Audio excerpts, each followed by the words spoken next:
कल चलेगा, चाहे 5 किलो राशन दे, चाहे 20 किलो दे, रख लो। बाबा साहब ने बड़ी मुश्किल से ये ताकत की है। नेता ना बिकने वाला चाहते हो तो उसको जनता भी ना बिकने वाली मिलनी चाहिए, और नेता पाखंड विरोधी चाहते हो तो जनता भी पाखंड विरोधी होनी चाहिए। अभी तो परिंदे से वार करना है, फिर हम मिलके बताएंगे कि किस किस पे वार करना है। बड़ा गुरूर है पाखंडियों तुझे, मगर हम अर्जकवादियों को, अम्बेडकरवादियों को जिद है कि दरिया को।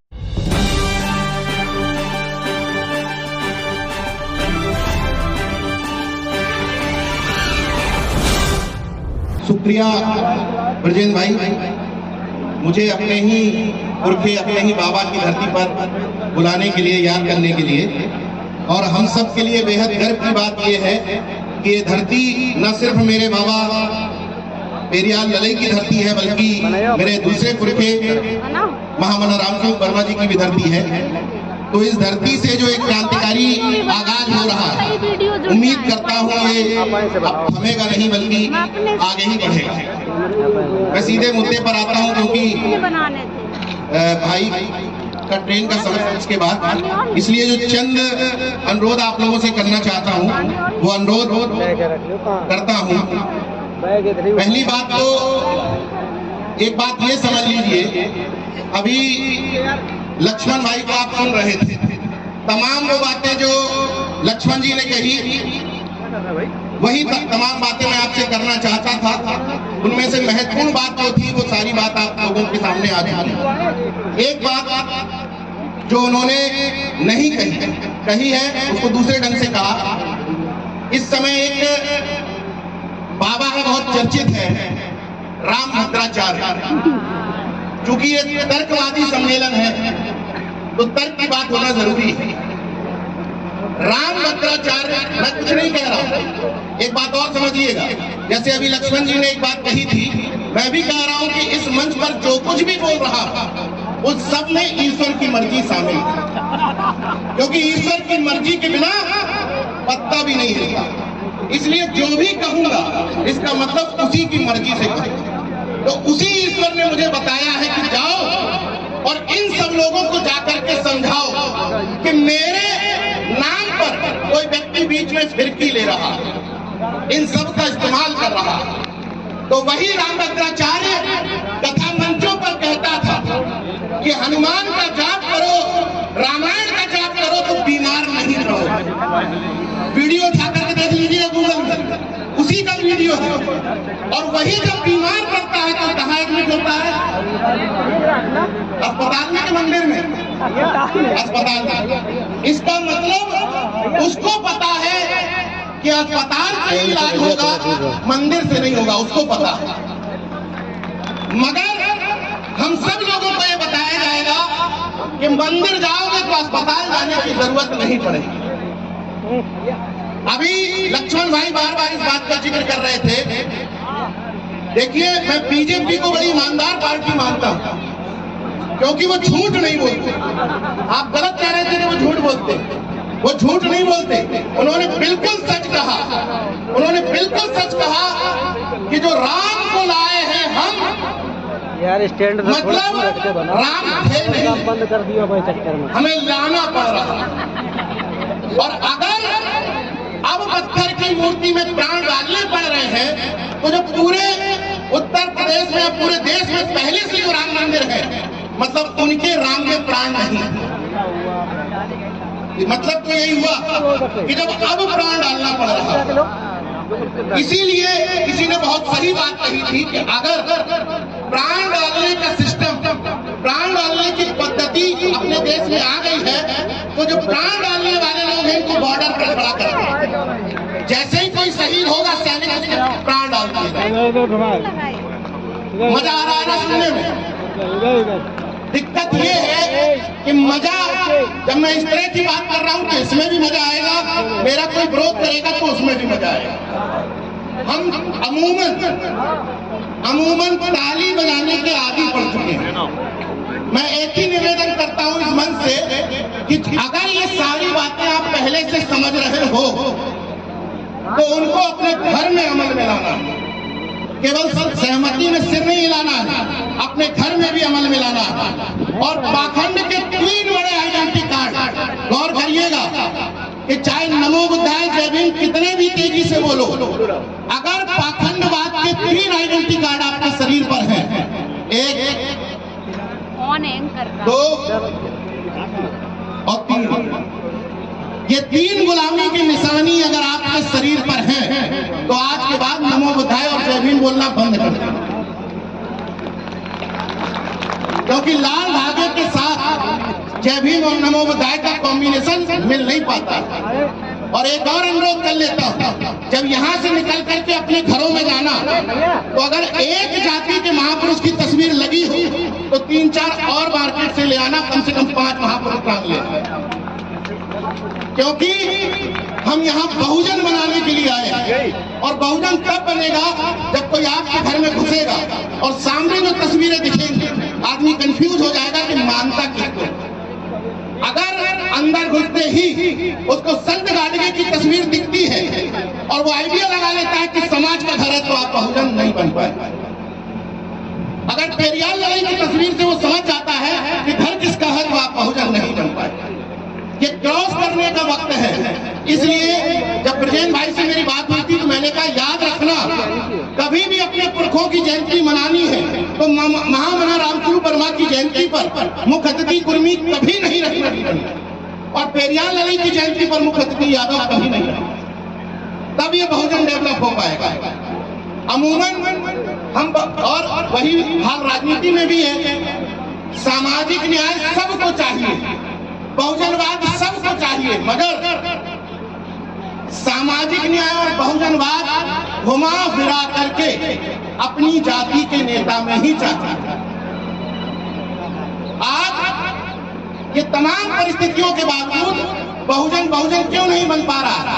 वजह यही है कि नीतीश कुमार पलटी मारेंगे तो कुर्मी बुद्धिजीवी की जिम्मेदारी है कि उनको तरफदारी करेगा, बताएगा कि नीतीश कुमार पलटी न मारते तो ये हो जाता। ओम प्रकाश राजभर पलटी मारेंगे तो राजभर बुद्धिजीवी की जिम्मेदारी है कि वो बताएगा कि पलटी न मारते तो ये हो जाता। मतलब बुद्धिजीवी भी अपने अपने हिस्से का काम उठाए हैं। जैसे अखिलेश यादव से कुछ गड़बड़ी हो तो यादव बुद्धिजीवियों की जिम्मेदारी है कि बताओ कि अखिलेश जी ने ऐसा क्यों किया।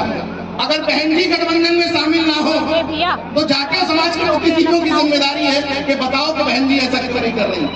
मतलब बुद्धिजीवियों ने अपनी अपनी जाति के नेताओं का ठेका उठा रखा है, इसलिए बहुजन नहीं बन पा रहा। असली बहुजनवाद ये है कि हम मुक्त कंठ से जो सही कर रहा है उसकी तारीफ करें। उंगली इसलिए नहीं है कि मंच पर है, अपने दिल पर हाथ रख करके पूछिएगा कि जब भी किसी के साथ नाइंसाफी हुई चंद्रशेखर आजाद खड़ा हुआ या नहीं खड़ा हुआ, सोच करके बताइए। चंद्रशेखर भाई अच्छे से ये बात जानते हैं कि मुझे पर गलत लगेगा तो मैं आलोचना भी करूंगा, लेकिन ये वक्त का तकाजा है कि लड़ने वाले का साथ कीजिए। जब तक ये ठोसते रह जाओगे कि हम सब तारीफ करेंगे जब हमारी जाति वाला आएगा, हमारी पार्टी वाला आएगा, तो ऐसे ही आगे खत्म होते चले जाओगे। मैं बार बार अपील करता हूं कि हमारा काम वोट और नोट मांगना नहीं है, स्पेशली हमारा, क्योंकि हम पत्रकार हैं। फिर भी हमारा काम सांस्कृतिक परिवर्तन करने का है, और सांस्कृतिक परिवर्तन के लिए पेरियार लड़ाई से लेकर के चाहे संतराम बीए प्रजापति रहे हो या बाबा साहब, सबसे बड़ा सूत्र उन्होंने बताया था अंतरजातीय विवाह, इंटरकास्ट मैरिज। हैरत की बात देखिए, जो जाति के सबसे नीचे पायदान पर खड़े,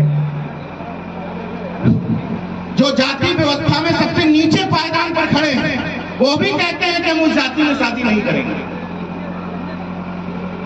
लक्ष्मण भाई इस बात का उदाहरण बने, ओबीसी समाज से आते हैं, एससी वर्ग में उन्होंने शादी की, महानता का काम नहीं किया, लेकिन एक नजीर पेश की है कि हम इंटरकास्ट मैरिज की बात करते हैं तो हमने करके दिखाया।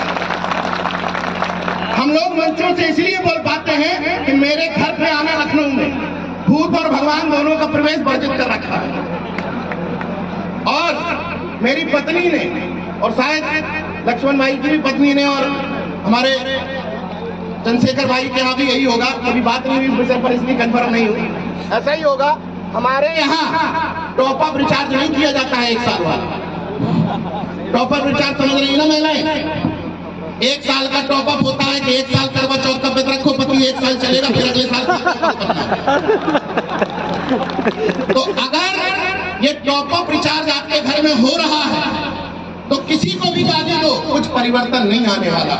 और एक और निवेदन कि अगर बहुजन कॉन्सेप्ट के कार्यक्रमों में आ रहे हो, इस तरह के कार्यक्रमों में, तो आपकी गाड़ी की 5 सीट, अगर 4 व्हीलर से आ रहे हो तो 5 सीट होंगी, 7 होंगी।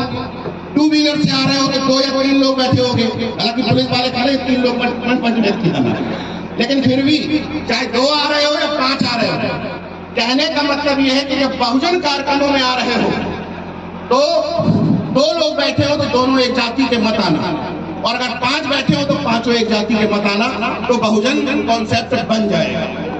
समस्या ये है कि जिनके खिलाफ हमारी लड़ाई है वो मेरे जैसे व्यक्ति को भी ट्राई मारने में गुरेज नहीं करते, लेकिन हम बगल में अगर कोई व्यक्ति जरा सा किसी दूसरे कार्यक्रम में चला गया, इनको बुलाने का कोई मतलब नहीं, फलाना तो उस तरफ चला गया, हम ट्राई मारना बंद कर देते हैं। आज के बाद यहाँ से कुछ भी शपथ लेकर जाना या ना जाना, एक शपथ लेकर के जाना कि अपने इर्द गिर्द जिस भी मोहल्ले में रहते हो वहाँ जो भी बहुजन समाज का घर होगा उस घर पर जाकर के ट्राई जरूर मारो, ये शपथ लेकर के जाना है। और ट्राई क्या मारना है? एक बार विश्वकर्मा जी से कहोगे कार्यक्रम में चलो, एक बार प्रजापति जी से कहोगे, एक बार चौरसिया जी से कहोगे, एक बार निषाद जी से कहोगे, हो सकता है रजक समाज का व्यक्ति एक बार कहने में कार्यक्रम में ना आए, लेकिन ट्राई मारते रहना है। 1 बार, 2 बार, 3 बार, 4 बार, 5 बार, निश्चित तौर पर जब 10 बार कहोगे तो चुपचाप आपकी गाड़ी में बैठ के कार्यक्रम में आ जाएगा, और जब आ जाएगा तो फिर परिवर्तन भी दिखाई देगा। दिल पर हाथ रख करके बताना कि जिनके खिलाफ आप अपनी लड़ाई मानते हो वो लोग गांव में चावल लेकर आए थे कि नहीं आए थे? आए थे? कोई आपके घरों में संविधान की प्रस्तावना लेकर के आया आज तक? नहीं आया ना। सोच लो लड़ाई कहां पर है, सोच लो लड़ाई कहां पर है। इसलिए किसी के भरोसे मत रहना, हमें खुद अपनी ताकत बनना है और अपने बीच में से योद्धा तैयार करने, अपने बीच में से। आज के बाद एक प्रण कर लो कि हम किसी के भरोसे ना रह करके भी अपने मोहल्लों में बहुजन कॉन्सेप्ट डेवलप करेंगे, हर उस व्यक्ति को ट्राई करेंगे जो बहुजन समाज से आता होगा। इतना तो कर सकते हैं, कर सकते हैं ना? इतना कि नहीं कर सकते? करेंगे ना सब लोग? आज के बाद यहाँ जाने के बाद मोहल्ले में जितने लोग होंगे सबको जोड़ने का प्रयास करेंगे ना? करेंगे।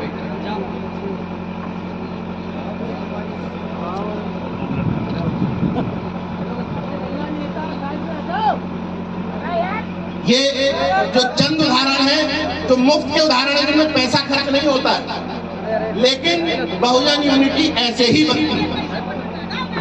एक अपनी बात, अंतिम बात कहकर के बात खत्म करूंगा क्योंकि समय नहीं है।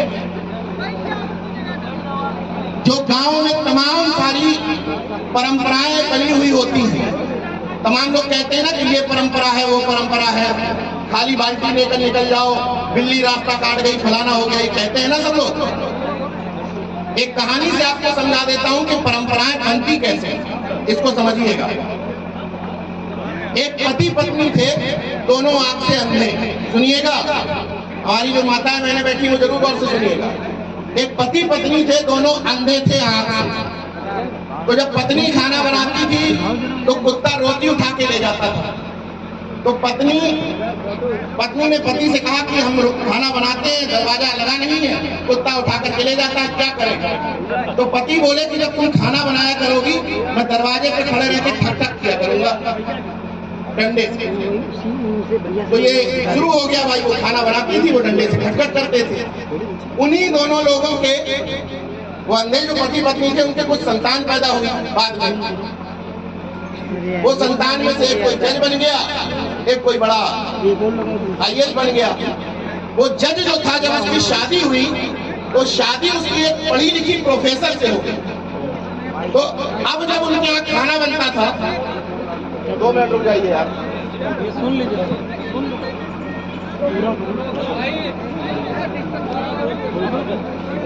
फिर जब उनके यहाँ खाना बनता था तो उनके यहाँ भी ये शुरू हो गया कि जब पत्नी खाना बनाती थी, प्रोफेसर पत्नी, तो जो जज पति था वो कहता था दरवाजे पर खड़े रह के ठक ठक करता था।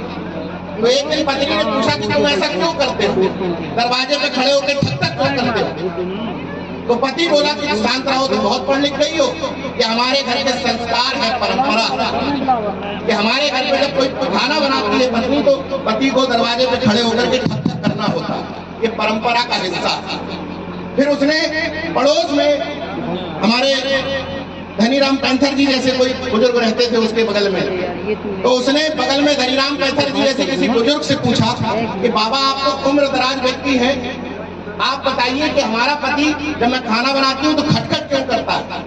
तो धनीराम पैंथर जैसे बुजुर्ग ने कहा, बिटिया तुम्हारे ससुर और सास थे जो, वो आंखों से अंधे थे, ये ससुरा तुम्हारा पति बुद्धि से अंधा है, उनको दिखता नहीं था इसलिए खटखट करते थे, इसको सब कुछ दिखता है लेकिन बुद्धि से मानसिक गुलाम है इसलिए खटखट कर रहा है। तो समझ गए ना परंपरा बनती कैसे? तो ये जकियानुसी जो परंपरा है, ख्यालात, और खास तौर से महिलाओं में जो प्रथा है यहाँ पर मुंह ढकने की पर्दा प्रथा, उसको भी खत्म करना है, क्योंकि ये बताने कोई दूसरा नहीं आएगा। आरएसएस के लोग आपके घर में कहने नहीं आते हैं कि एक महिला नीचे बैठेगी तो दूसरी ऊपर बैठेगी, जेठानी नीचे, देवरानी ऊपर, ननद नीचे, फलानी ऊपर। महिला ही महिला की दुश्मन है और घर के अंदर खुद।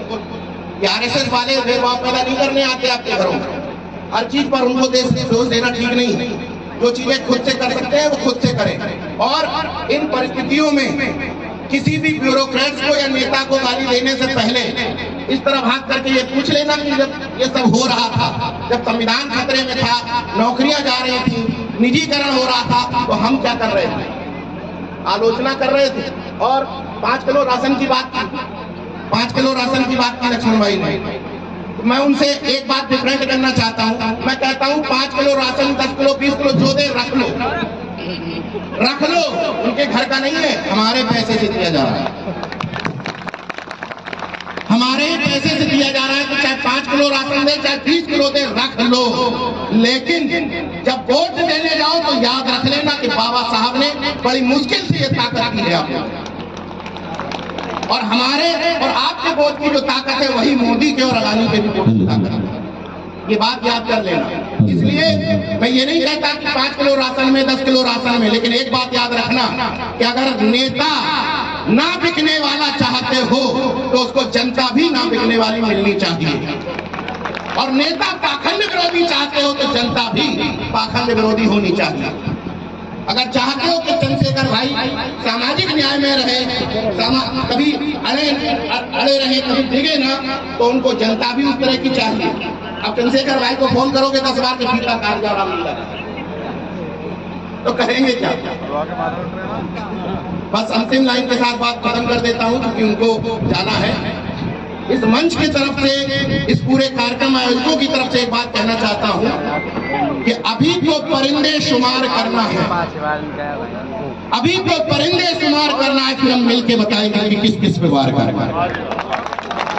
अभी तो परिंदे शुमार करना है, फिर हम मिलके बताएंगे कि किस किस पे वार करना है। बड़ा गुरूर है पाखंडियों तुझे, मगर हम अर्जकवादियों को, अम्बेडकरवादियों को जिद है कि दरिया को पार। जय विज्ञान, जय